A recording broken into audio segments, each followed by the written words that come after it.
He's written on love, travel, architecture, and literature. His books have been bestsellers in over 30 countries. And over the years, he's turned his hands to, well, many different topics. Most recently, he's written a user's guide to the news, which would be interesting for people like me. Please welcome Alain de Botton.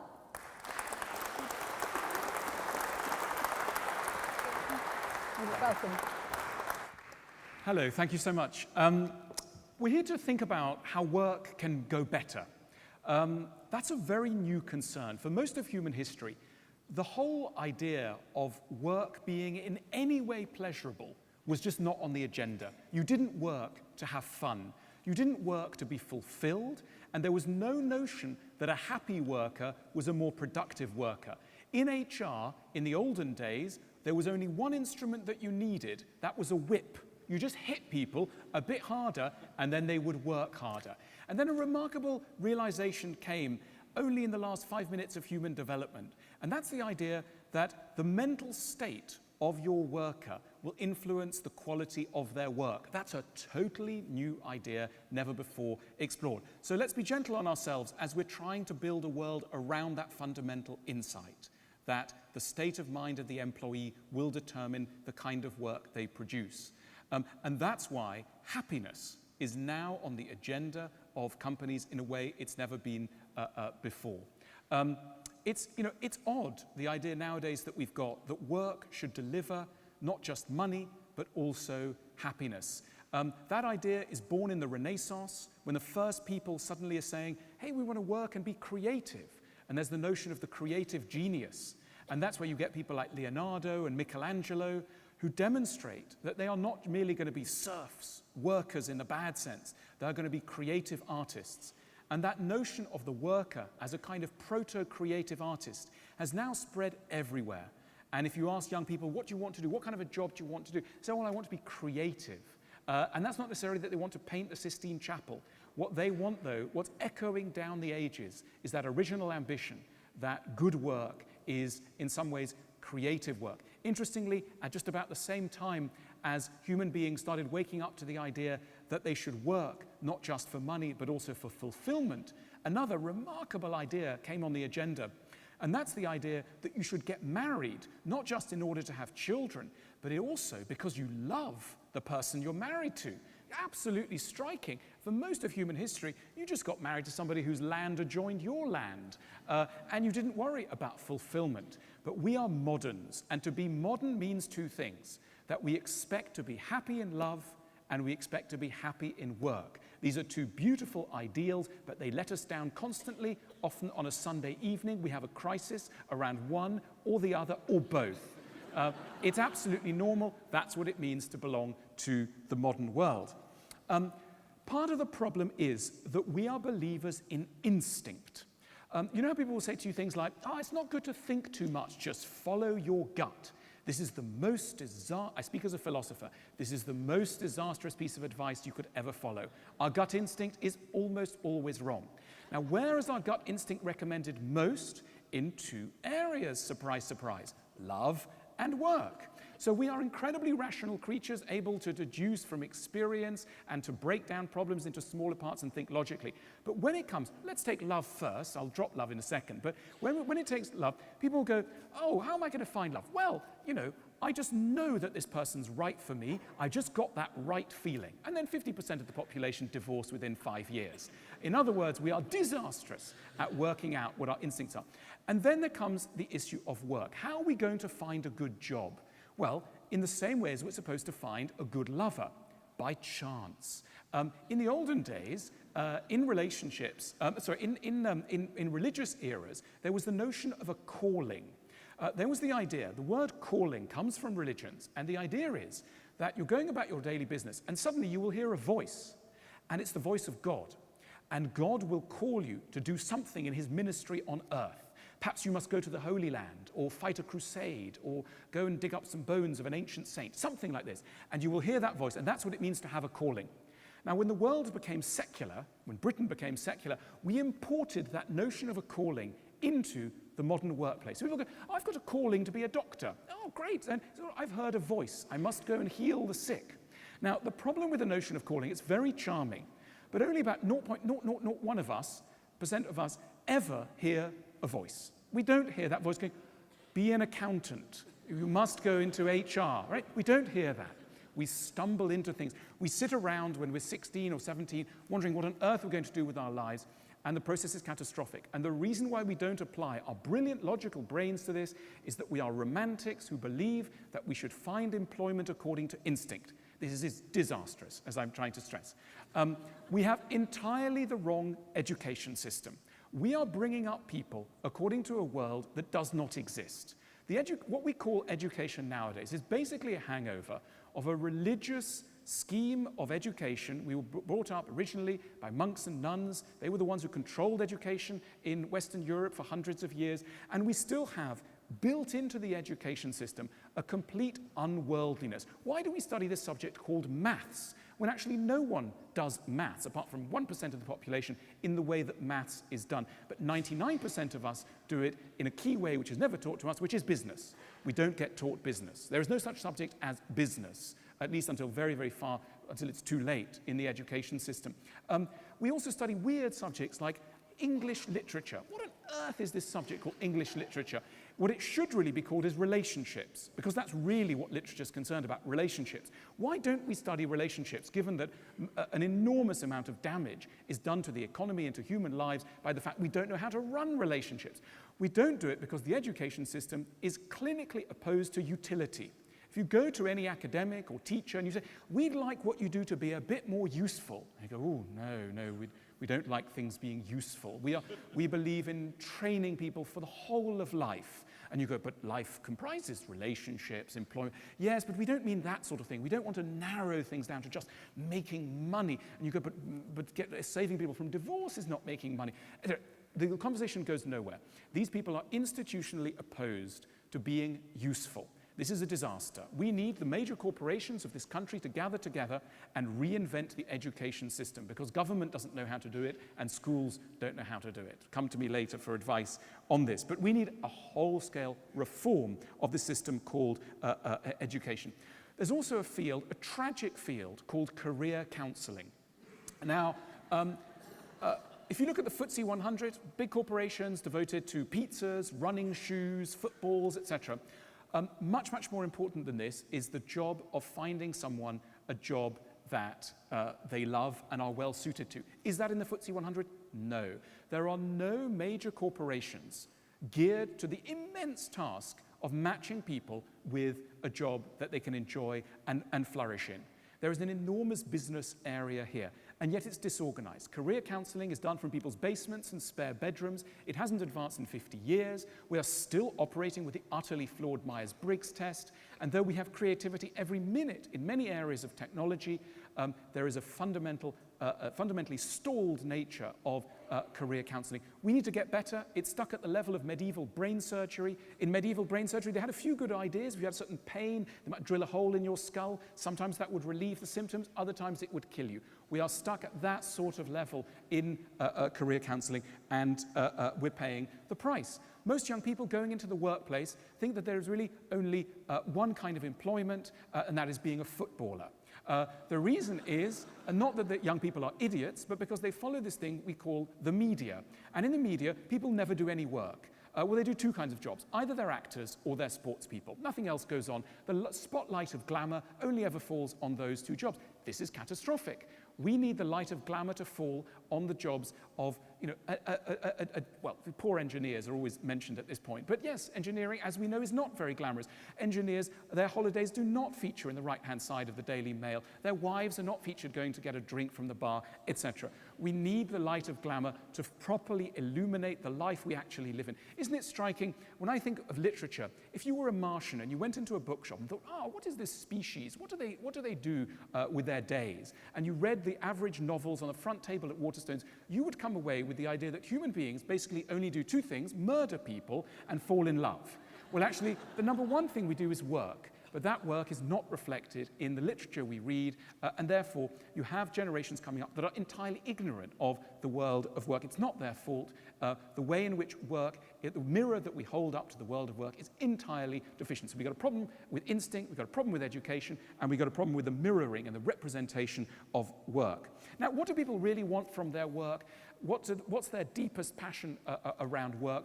Well, if you interview people, as I've done, you'll very often hit the word meaning. What people really want from their work is meaning. Now, what is this word meaning? You know, people will leave a job and they go, it wasn't meaningful enough. What is a meaningful job? I think a job becomes meaningful whenever people feel either that through their work they're helping someone to suffer less, or that through their work they're helping someone to enjoy life more. In other words, the reduction of suffering and the increase of pleasure is at the heart of what we call meaningful work. And that's why being a doctor is very meaningful, and being a nurse, and being an opera star, etc.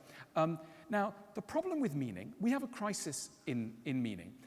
Let me say that all jobs, if you are running a profitable business, your business is meaningful, right?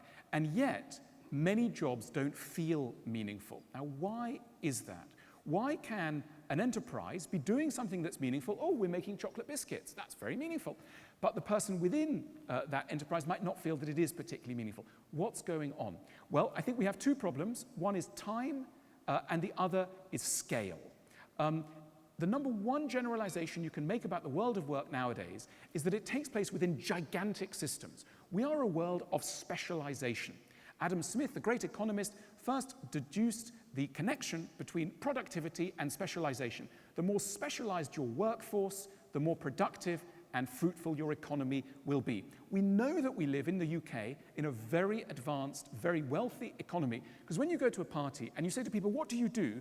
Almost never can you understand what the job is. Because they'll go, I'm the regional deputy packaging manager for the systems analyst. And you go, what? What is that? And that's a very good sign. That means we're a rich society. A rich society, you should not be able to understand with only one question what people do.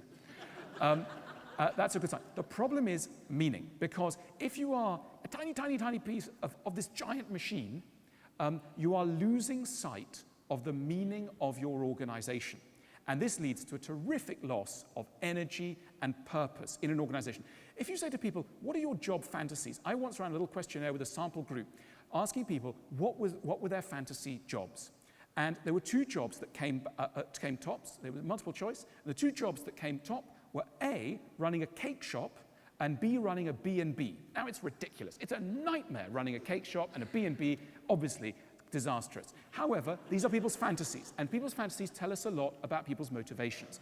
What is it about running a cake shop that's nice? Well, a lot of it is that A, it's small, and B, it's quick. You gather in the morning, you put your cake, you make your mixture, put it in the oven. By lunchtime, it's ready, you take it out, your customers are coming in, they're handing over the money, you see them eating it, they're pleased, and by the end of the day, you have gone through an arc of from initial ingredients to the delivery of the product and the satisfaction of the customer in 24 hours. Why do people like football? People like football because within 90 minutes there's so much drama. Now, there's lots of drama in life generally, of course. What it is about football is that it's structured drama that takes place within a short time. Why do people like going to the theatre? Because again, a story which in real life would take years and years has been compressed. We like compressed stories. We lose the thread of larger stories. Imagine a football game that took about 7 years and had 15,000 players in it with rules which were generally rather obscure. Would anyone watch that? No. Most of us are in jobs that are a little bit like that. Most of us are in organizations of 15,000 or so employees on 4 continents making a project which will be ready in 2018. That's really frightening for the level of meaning. We've simply forgotten what the whole thing's for. There are people who know what the whole thing's for, and they sit at the top of an organization. But your foot soldiers have forgotten what it's about. In other words, a key responsibility of employers is to tell a story back to their employees, to reflect back to them the wider purpose of what they're doing, which is constantly leaching from their brains. Think about a football match, think about a tragedy, think about a work of art. You need to make the job feel as coherent as a game of football. You need to give a sense of progression that is akin to a soap opera. Otherwise, there will be a leaching of energy. There's a lot of complaints. You hear a lot of complaints nowadays about young people and how difficult they are. and how spoilt they are. They don't understand the rules of work. They've been mollycoddled. They've been brought up by mothers who said, would you like fish fingers today or pasta? And they change their mind halfway through, throw the thing, and the mother goes to cook again, and the father has an argument with the mother saying, you're too soft, the kid's not being prepared for life, and the mother says, no, I just want to be sweet to the kid, and the parents have an argument, and the kid grows up spoilt. That's our nightmare, that our kids are growing up too spoiled. They've been given too much choice, and they go into the workplace, and you say, go and do that. And they go, well, that's your view, but I don't really agree with that, right? So this is potentially a real problem. Now, rather than making it into a problem in the classic way, we have to find what the upsides are. The parents who are bringing up their kids the way that parents do nowadays are not crazy. They simply are placing great emphasis on one area rather than another, and employers have to understand what that area is, because there is an enormous upside if you understand the psychology of this new generation that could choose between fish fingers and pasta when they were 4. They're very different. These people are lousy at obeying. They don't do obedience very well at all. However, they are very good, extremely good at authenticity. That's what they were brought up to do. What is authenticity? It's the harnessing of intrinsic passion to a goal. And if you get somebody who's working authentically, you're going to have real problems around obedience, because they'll say, oh, I'm not sure I want to do that. But if you get them on the right track, they will work about 7 times harder than anybody who's merely working out of obedience. So there's an opportunity and there's a cost. You have to make the job authentic, and you have to be careful around demands for obedience, because these people will give you a lot, but you need to handle them in the right way. So rather than simply going, these people aren't fitted for the world of work, and we just have to give them a good dose of reality. They're coming in, they're a bit spoiled, we need to wake them up to the real world. Well, the real world is many things. And in the most productive sectors of the economy, the real world is now being run with authenticity, not obedience. And we have to make the appropriate shift. Look, I'm a great believer in the future of capitalism. You sometimes hear it said that we've got too much of everything, and that the economy is stuffed full of goods and services, and we can only expect moderate growth for the next 1,000,000 years because we've basically got everything. Technology has satisfied all our needs. We've got too many cars, we've got too many fridges, there's overcapacity, and that's why we got flat growth. So there's a kind of, in the back of many of our minds, is a depressing story about capitalism. We've got a bit too much of everything. I don't believe in this at all. Think about your day. Think of an average day, and imagine any moments in your day when you've been unhappy about anything at all. If you can write down anything at all on your list of anything that's gone wrong, you have a business. Every business starts with the unhappiness of its customers. If you find an area of unhappiness, that's a business waiting to be born. Now, let's think about the average day of an average person. So they get up, breakfast cereal. How's that going around breakfast cereal? Pretty good. I'm pretty happy. I've got a choice of, I think, 98 breakfast cereals. That's really good. So I'm not really unhappy at all. Milk, fantastic supply of milk, doing really well. But actually, my partner's just, actually, that was a slightly rude comment. I'm a little bit upset. I'm feeling a bit strange inside. Tesco's, no. Sainsbury's, no. Where can I, that feeling that I've got, no, there's no provider. That's a business waiting to be born. Every feeling of unhappiness is a business waiting to be born. If you look at the FTSE 100, most of the businesses are operating at the bottom of that famous pyramid of needs by Abraham Maslow. Those businesses at the bottom are servicing basic needs: transport, shelter, basic communication, etc. Is there anyone out there operating in the higher needs? Relationships, trying to make relationships go better, trying to make our working lives go better at the level in which we're talking about. Where are these businesses? They're not there. They will be. 5 minutes ago, there were no businesses around friendship. Now, one of the largest companies on earth, Facebook, is basically a company that has monetized the area previously known as friendship, which we thought was outside of business. Well, it isn't. There are many, many new areas of life waiting to be commercialized. In other words, I was talking previously about employees, how they can be made to fit into large organizations. But it's not just that. We need new, and will get new kinds of organizations, because we haven't yet cracked the problem of human happiness. Are we all happy? No. And every time, in every area that we're not happy, there is an area for capitalism to colonize. We're only at the dawn of business. What is the ideal job? What ideally is work for? I think the dream of work is that you are able to discover within yourself qualities, adaptabilities, capacities that feel valuable to you, and that you are able to turn these into some kind of service or product that somebody else will pay you for. That is an immense challenge. We have these people at the center of our society called artists, who are the subject of quite a lot of glamour. And the reason is not that everybody can or even should be an artist, but I think because they demonstrate in a particularly clear form what I think we all would like our work to be, which is something that is very unique to us, that is drawing upon some capacities and strengths which we feel, and that we manage to externalize them and sell them to somebody else. That is still far too rare. Most of us, deep down, are not what it says on the business card. Most of us are not, in that sense, leading authentic lives. The business card says one thing, our hearts say another. This is a tremendous waste of human potential. We talk all the time about human resources, about resources going to waste. The number one resource that goes to waste, as we know, is human resources, the subject in which you are experts. But there is still an unbelievable amount of misallocated human energy and potential. It starts with our overall ideology that this should happen naturally. It doesn't. We need to focus on it. The problem is aggravated by our education system, which doesn't properly train us and hone us.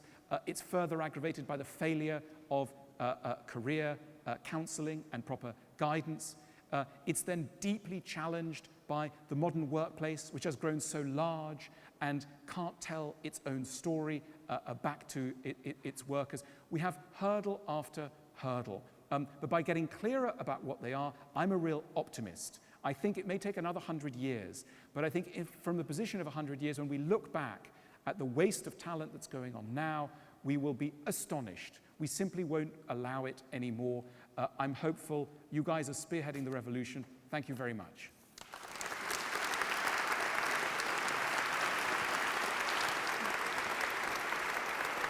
Don't rush off. Don't rush off. One quick question. Do you think that it's possible for everyone to be able to find meaning in their own careers? Almost everyone. Almost everyone. Because everybody has capacities and skills. That's not to say that everybody can be a great painter, a great, whatever. And I think some of the problems of modern society is over-ambition about what can be achieved. If you go into any bookshop and you look at the self-help shelves, there are basically two kinds of books on those shelves. The first kind are telling you, you can do it, you can have anything, you could be anyone, do it. And then the other kind are telling you how to cope with what the Americans politely call low self-esteem. And there's a real relationship between a society that says anyone can do anything and a terrible, terrible low self-esteem problem. Advanced economies have a higher suicide rate than more undeveloped economies. What is that telling us? Advanced economies are almost all very secular economies. They don't believe that the gods or God is determining our life. We live in a world nowadays where we hold people responsible for what happens in their careers. If I said to you, I've just been sacked, but it's not me, it's the gods turned against me, you think rubbish. Or if you said, I'm unlucky, people go, no, you're not unlucky, you've done something wrong. So in other words, we hold people responsible for what happens to them. And this is both liberating and deeply oppressive. Inside, the average worker is an unbelievable angst around the weight of responsibility that they bear for steering the course of their life. The reason why we are so tense about what we achieve is that we feel we're totally in control of what we achieve. And that's a new and modern pressure. It can be an almost unbearable pressure. So, to answer your question, do I believe that anyone can have a glorious destiny? Perhaps not glorious.